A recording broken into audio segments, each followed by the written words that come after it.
Welcome back to the Thinking Crypto podcast, your home for cryptocurrency news and interviews.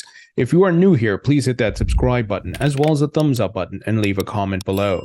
If you're listening on a podcast platform such as Spotify, Apple, or Google, please leave a 5-star rating and review. It supports the podcast and it doesn't cost you anything.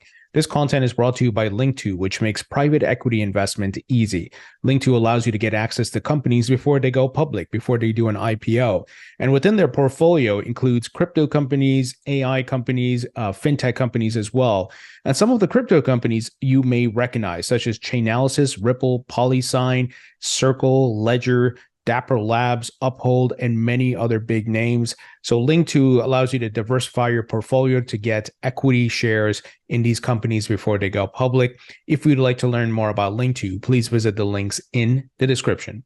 Well, folks, we got some very big news around Ripple and XRP, and it's a lot. So be sure to watch the podcast to the end. And in addition, we're going to talk about HBAR as well as Bitcoin ETF approvals and what that's looking like. First, let's start with Monica Long, who I've had on the podcast. She's the president at Ripple, and she was on CNBC FinTech Effect and talking about Ripple and what their plans are. And she made a very big statement, which actually should come as no surprise because XRP has clarity in the United States now. Here's the quote: "We are re-engaging with a lot of the US market." So that absolutely makes sense. I think everyone's waiting in anticipation which banks and payment companies and whatever else TradFi companies may use XRP. We know many are using XRP outside of the US already. Let me play a clip of what she had to say with that quote. So it's been a couple of weeks now since the judge's ruling in our case, providing clarity that XRP is not a security, which we're very happy about. It gives us a lot of clarity in terms of how Ripple will operate its business going forward.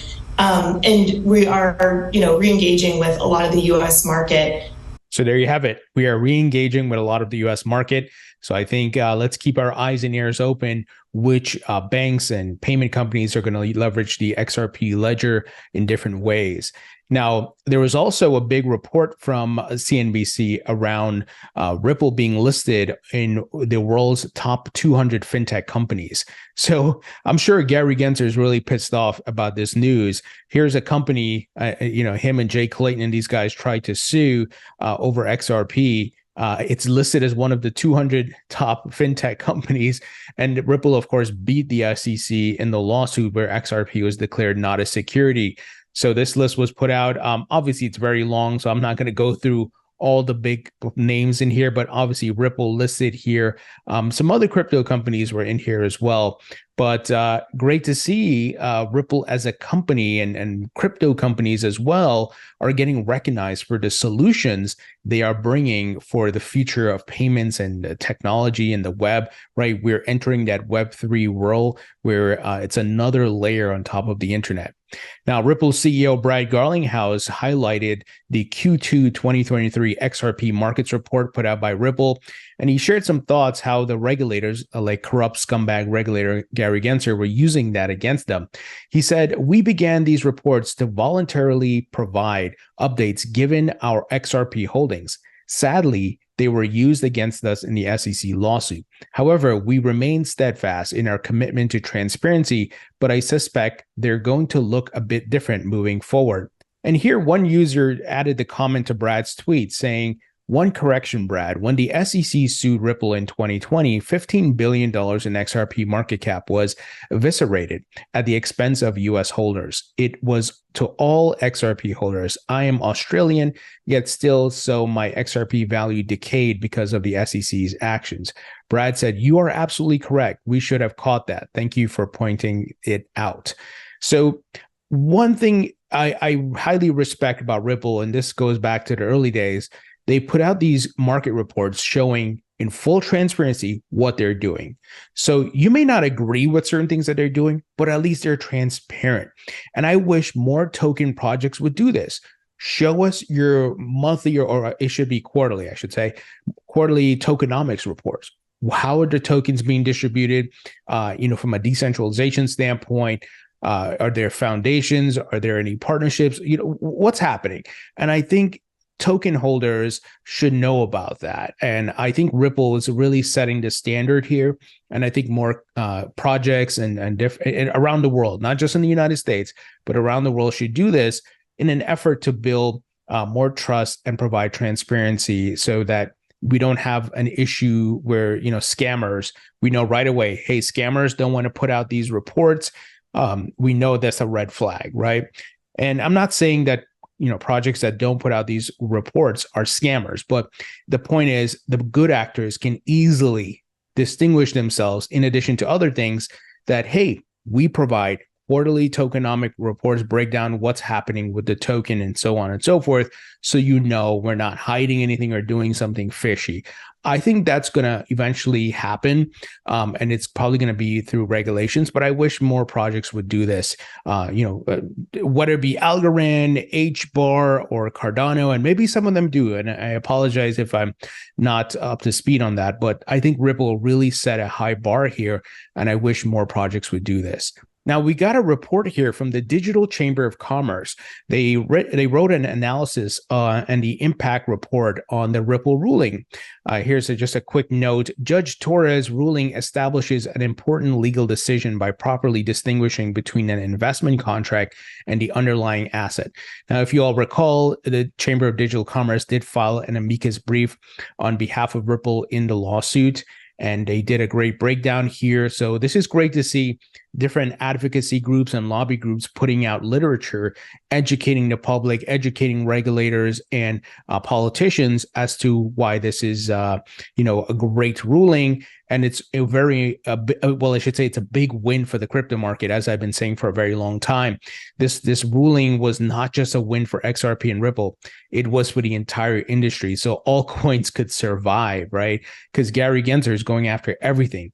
So I'm not going to read through all of this, but they did a great job summarizing what happened, the judge's ruling, and that impact on the industry, and of course calling out the SEC with their false approach to suing Ripple.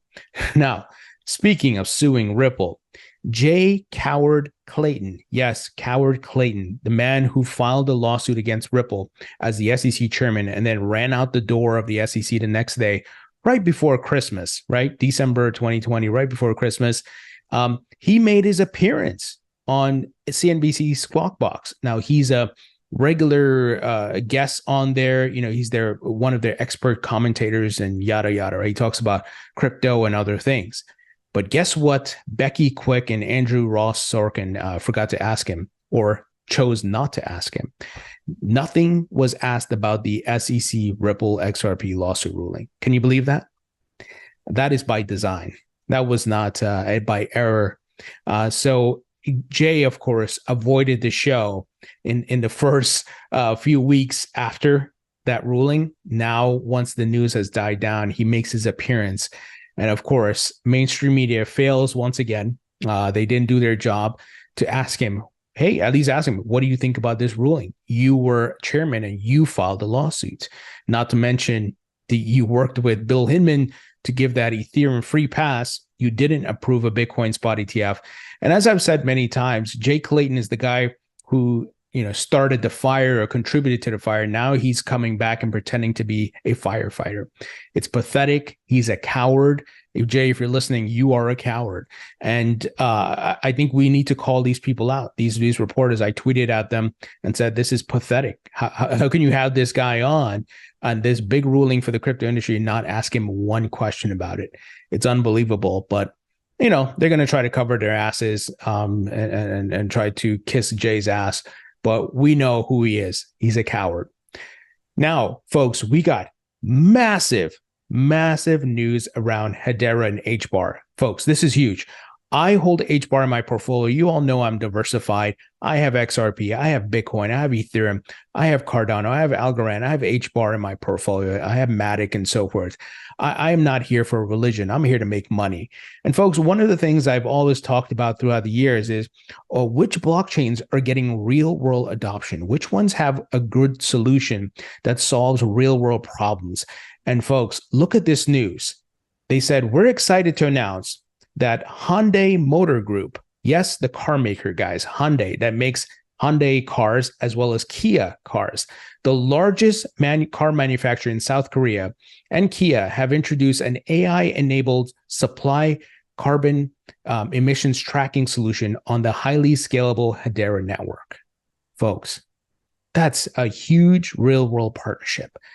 That's massive news. So they said together with Hyundai and Kia, the supplier of CO2 emission monitoring system enables auto manufacturers to compute carbon emissions at very early stage or at every stage of the supply chain, in turn enabling us in our mission to bring the balance sheet of the planet to the public ledger. All supplier CO2 emission monitoring system data is tracked and secured reliably through the Hedera consensus service throughout business operations, including procurement of raw materials, manufacturing processes, and product transportation. Folks, I mean, do I need to explain how big this is? This is the future. Everything on the blockchain. And what we're going to see is a more transparent detailed overview of your products, whether it be your cars or whatever electronics or any other types of goods. Where did these supplies come from? Where is it, did it go through the supply chain? And was it from a place of conflict? Was it from a place of not so good things happening? Or is it coming from, certain regions that you can verify that this is the actual material because it will be on the blockchain? And that is what we're seeing here. And we know one coin I hold in my portfolio, VeChain, they are obviously doing something similar with, supply chain management, because that's the economy, right? That's supply and demand, goods and services and all these things being created. And it's all going to run on the blockchain. This is so bullish, folks. Massive, massive news here.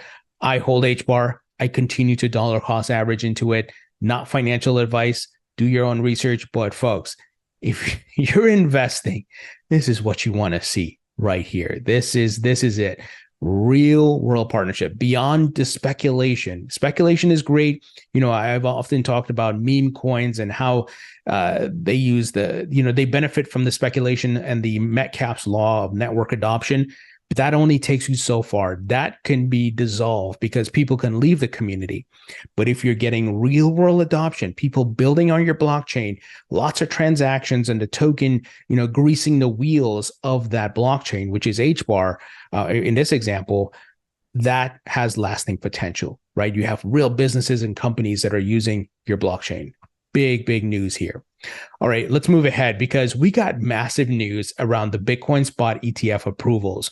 So James Seffart and some other folks, Eric Balkanis from Bloomberg, they have nothing to do with crypto, folks. They just track ETFs for the entire markets.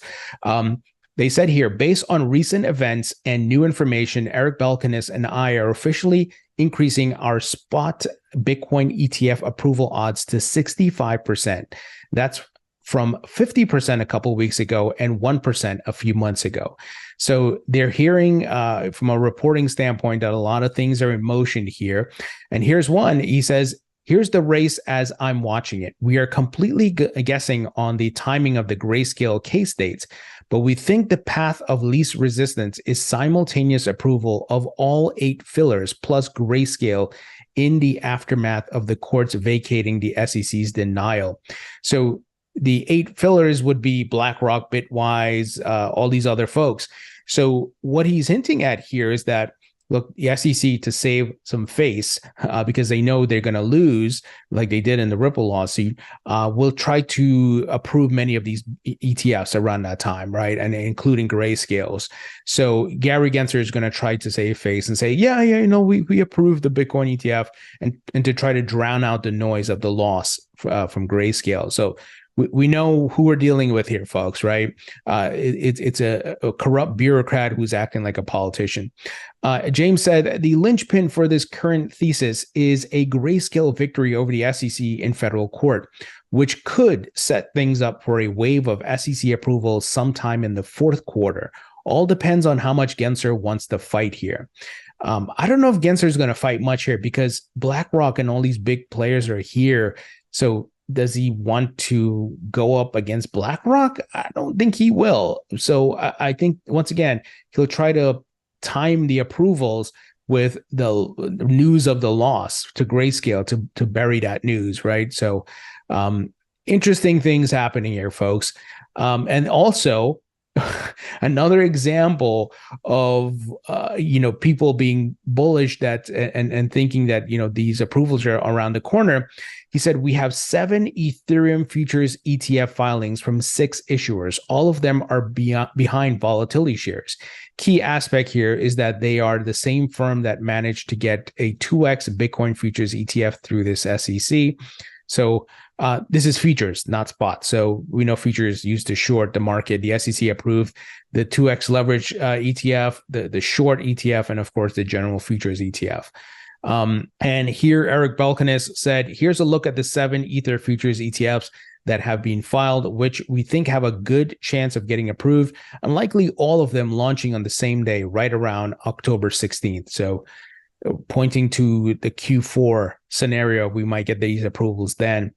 Mike Seelig, who is crypto and fin regulation lawyer at Willkie Farr, he's former CFTC as well. He said, if a Bitcoin spot ETF is on the horizon, a spot Ether ETF can't be far behind. With the Hinman speech and the SEC FinHub framework and judicial decisions in Ripple and Terraform, the case grows stronger each day that ETH is not a security, even if it was initially sold as one. And then someone asked them, well, when XRP ETF? He said, of course, we can expect XRP ETF filings as well in the wake of the Ripple decision.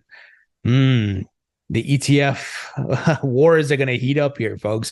Bitcoin, Ethereum, and then XRP, which has the clarity and even baskets for around those assets. So that maybe the top 3, if you want to call it that: Bitcoin, ETH, XRP, a basket ETF, right? That's going to be one that's going to be thrown into the mix as well. Now, folks, we got more slimy behaviors from slimy politicians like Elizabeth Warren. So Elizabeth Warren, we all know, is not acting in good faith when she's calling for regulations of the market. She's trying to stomp out crypto, kill the crypto startups so that banking TradFi incumbents can come in and take over. We know she's been working with Gary Gensler, sending him questions and answers ahead of hearing. We know that Gary, and Brad Sherman are 3 peas in the pod. They've been working together, coming up with unlawful ways to try to stop the crypto market. We saw the plant they put out there, Aaron Kaplan and Prometheum. We know Gary's lies, so I don't have to rehash that. But Cody Carbone highlighted that U.S. Senators Elizabeth Warren, Bob Casey, Richard Blumenthal, and Bernie Sanders, all 3 Democrats, or 4, I should say. Well, actually, excuse me. Elizabeth Warren, Bob Casey, Richard Blumenthal are Democrats, and Bernie Sanders is independent, sent a letter to the Treasury and the IRS urging them to expedite rules to curb tax evasion via crypto loopholes. Now, Cody Carbone summarized it well. He said, we can agree that the entire digital asset industry is awaiting these rules, right? Everybody's awaiting regulations to protect investors and to foster innovation. It needs to be balanced. But he said here, however, the senators labeling the entire digital asset industry as tax evaders and criminals because Treasury has failed to create rules is gaslighting. Spot on, Cody. Spot on. Once again, it's not being done in good faith. I don't trust anything Elizabeth Warren does with crypto, right? Even the banking sector. I don't want to rehash that, but you all remember it was reports that she's working with short sellers. So slimy, corrupt, scam politicians here at work. So we got to watch what she says. She may use something that has on its face good intentions, but she's working to kill the entire thing, not just to put rules in place. So this is why we got to be careful with Elizabeth Warren.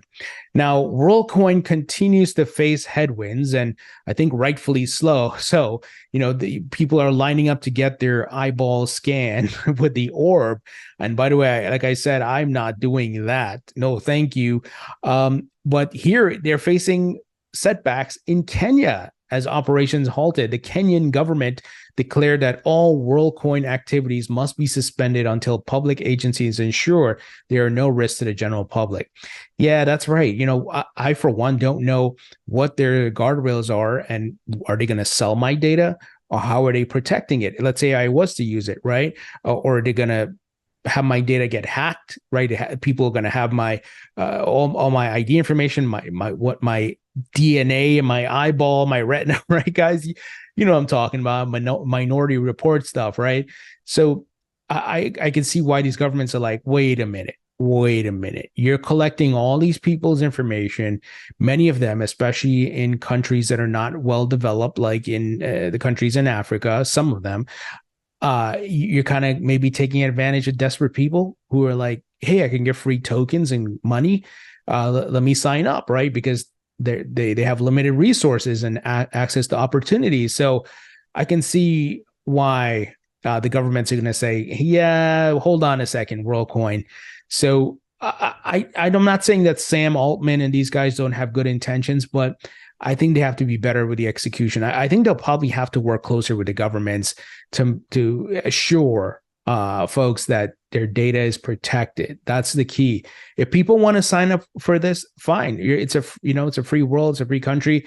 Do what you want to do. But at the same time, Worldcoin has the duty to protect that information and make sure people are not getting their information stolen, or Worldcoin is not doing something nefarious with it. So there needs to be that transparency. So I don't know. Have any of you guys gone and gotten your eyeball scanned yet? Let me know. Leave your thoughts and comments in the comment section below. That's the news, folks. Hit the thumbs up button. Hit the 5-star rating. Don't forget to check out the merchandise store where you can buy Fire Gary Gensler t-shirts and hats and much more. It supports the podcast. I appreciate it. And I'll talk to you all later.